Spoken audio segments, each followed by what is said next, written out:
can open the theater like this, and that will be up on the screen over there.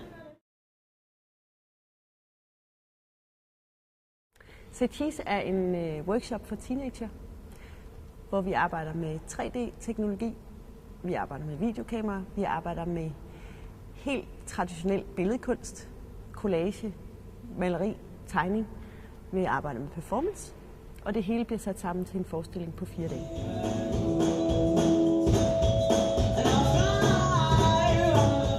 Jeg fra Grænseløs har en interesse i at arbejde med de unge ud fra den her tematik, som er Say Cheese, som er en tematik, som handler om at iscenesætte sig selv, eller hvad skal man sige, iscenesættelsens væsen. Og så på længere sigt bruge nogle af de materialer, de ord, de ting, der kommer ud af workshoppen, til at danne en forestilling, som siger noget om, hvordan unge forholder sig til iscenesættelse. Det at være på, det at være jeg i, hvad skal man kalde det, centrum hele tiden. Det at skulle være på hver eneste dag, når du står op, i forhold til Facebook, eller kamera, eller blogs, eller iPhones, eller whatever. Og hvordan det væsen på en måde tager sig ud som, hvad skal man kalde det, som tematik. Og så kan man sige, hvorfor har Børnekulturcentret og Kulturværftet en interesse i at hoste sådan en workshop her? Det er fordi, at den ligger i flot forlængelse af et langstrakt arbejde, vi har haft med at udvikle workshopforløb, hvor vi har særlig fokus på at inddrage flere kunstarter og have fokus på proces. Og det gør vi, har vi udviklet meget i samarbejde med skoler og institutioner for at få den bredest mulige læringsplatform. Altså man kan sige, at ved at invitere Teatret Grænseløst indenfor i vores hus, så får vi også et nyt kendskab som kulturinstitution til, hvad vores rammer og vores muligheder er. Og ved at samarbejde med skoler og institutionerne, så får vi ligesom pudset nogle kanter af. Altså vi får det til at kunne fungere i forhold til den dagligdag, som skolerne også er underlagt. Og det gør jo, at vi har en meget bredere forståelse for, hvordan vi kan tilrettelægge den her slags ting. Så kan man sige, at 2 skoleklasser er jo ikke ret mange ud af alle dem, der er, men vi har valgt at gøre det her med kun 2 skoleklasser, fordi det er så eksklusivt, men samtidig så skaber det også en rigtig god forståelse for, hvordan, eller i hvert fald et udgangspunkt for, hvordan vi kan tilrettelægge nogle nye workshops, hvor vi kan inddrage endnu flere skoleklasser og ligesom optimere og bruge nogle af de elementer, der indgår her. Det er rigtig vigtigt for os, at vi ligesom selv lærer rigtig meget af at have sådan nogle eksklusive workshops, som Say Cheese er. Altså vi får jo klokken 9 mandag morgen, der lander der en skoleklasse på 25 elever. Og de bliver så guidet igennem en del teater, altså sådan helt basic teaterøvelser, som handler om samarbejde, det at stå op for hinanden og have tillid til hinanden og ikke grine af hinanden, når man står og er på. Og egentlig også langt hen ad vejen meget leg.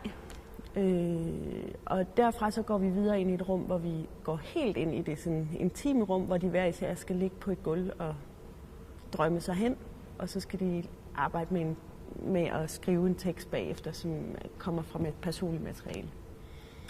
Dagen efter så kommer de på en workshopsforløb, hvor de deler sig op i 3 grupper og arbejder med det fysiske, altså performance, hvor de arbejder med billedkunst, og hvor de arbejder med mig, der har de arbejdet med sådan en crossover, tror jeg vil kalde det, mellem billedkunst og teater. Altså hvor de har lavet dukker, som de har collaget selv. Ikke?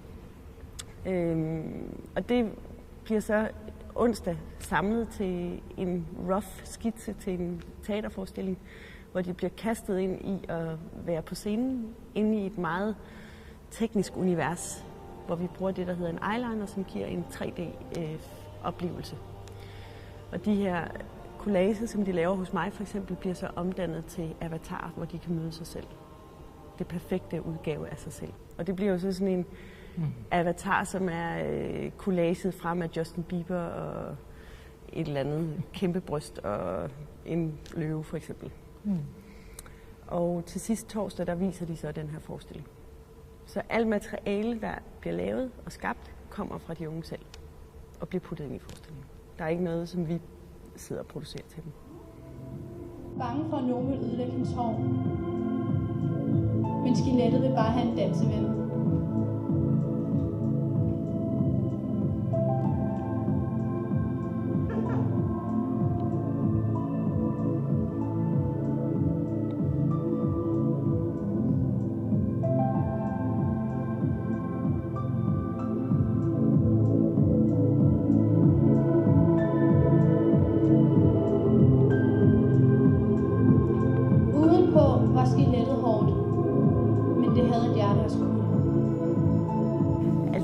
Den allerstørste udfordring, det er at for det første at arbejde med så meget teknologi til så mange penge med klasser, som jo ikke nogensinde har prøvet at arbejde med teknologi på den måde før. Men det har faktisk, nu har jeg jo gjort det i mange år med unge, og det er jo sådan, at de jo har en helt utrolig forståelse for teknologien, og har en masse på hjertet med det, og bruger det som det allermest naturlige i verden. Så derfor er det ikke en udfordring, det er mere man skal lige tænke sig om, hvor ledningerne ligger, og hvordan det er at få 25 elever ind i et teknisk rum. Og en anden udfordring er, at vi er rykket ind i det her kæmpe store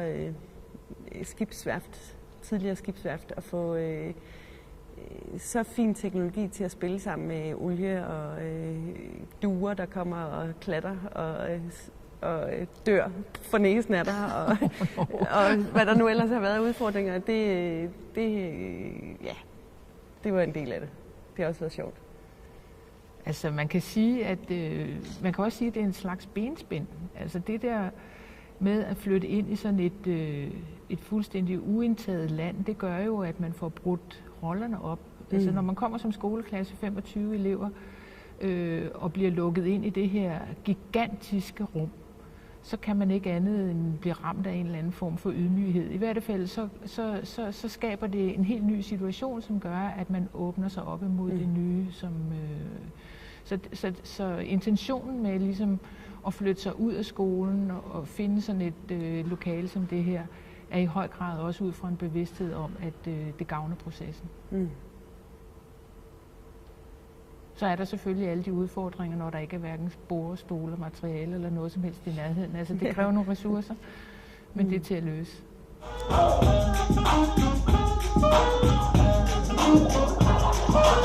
I'm gonna pop some tags, only got $20 in my pocket. I'm looking for a comer. This is fucking awesome. Walking to the club like, what up? I got a big cock. Ounce pumped up by some shit from a trick. Altså, det er jo, hvad skal man sige, et af mine yndlingsbeskæftigelser. Det er at mingle mig med teenager, fordi at de er simpelthen så på alle måder levende og til stede.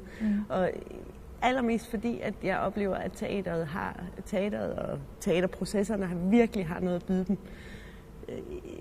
Altså, de tilbyder et univers, som de slet ikke beskæftiger sig med til dagligt. Og det er desværre sådan, at der er mindre og mindre fællesskaber, mindre og mindre samarbejder i skolerne og også i fritiden. Altså, der er jo selvfølgelig holdsport og så videre, men det der sådan genuine samarbejde om at skabe en verden sammen i virkeligheden, ikke på en skærm.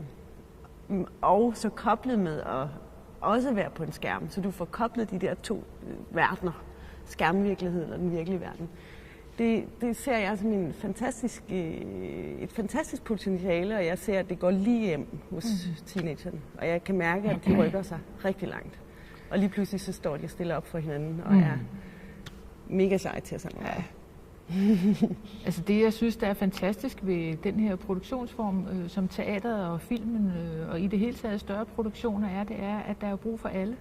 Der er brug for dem, der tør stå på forreste række og føre sig frem, og der er brug for den stille, der tør trykke på den rigtige knap og rende med en ledning eller sørge for, at der er kakao i kopperne. Der er brug for alle, og alle får en fornemmelse af, at det er i hvert fald mit indtryk, fordi nu har jeg også selv arbejdet meget på teater, altså man bliver en del af et fællesskab. Det er meget tydeligt, når man producerer sådan noget her.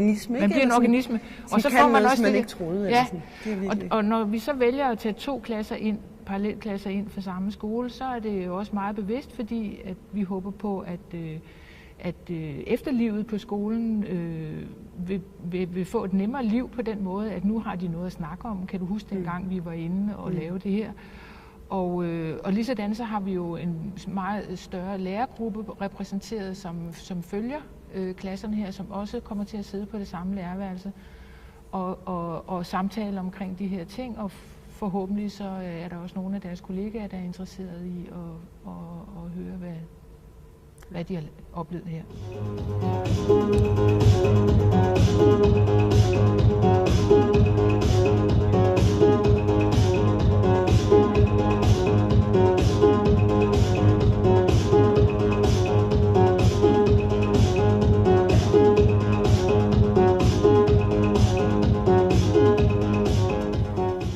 Grænseløs er det jo, altså som ungdomsteater, det at kunne tilbyde de unge et internationalt environment at arbejde i. Altså det, at de for eksempel i dag kommer og skal spille forestillingen for et internationalt publikum, hvor jeg kan sige, at der er folk fra New York, og der er folk fra Berlin og fra hele verden. For det første, det er sådan en virkelig grundig essens, ikke? Og så er det også at kunne skabe nogle, hvad skal man sige, nogle rammer, som man ellers ikke lige ville kunne skabe, fordi at det internationale perspektiv giver nogle arbejdskræfter, som man ellers ikke. Altså for eksempel Fubi, som har været med hele vejen, som jeg har arbejdet med rigtig meget, og som bor i Berlin. Ham ville jeg jo ikke kunne have fået op, hvis ikke det var for Impact. Altså, så det er jo en stor luksus at kunne få ham ind. Så kulturel udveksling er jo altid interessant. Jeg tror, at jeg synes, at det er rigtig bliver spændende med Impact, og hvis det kommer ud på karusellen og følge med i, hvordan ungdomsforestillingen bliver modtaget i andre lande. Hvad er det for et menneskesyn, der ligger til grund for ungdomsforestillingen? Og kan den overhovedet forstås andre steder end i Danmark? Og hvad sætter det i gang? Altså det vil være super spændende at følge med i. Måske kommer der også nogen hertil. Det kunne vi ikke håbe. Fra andre lande.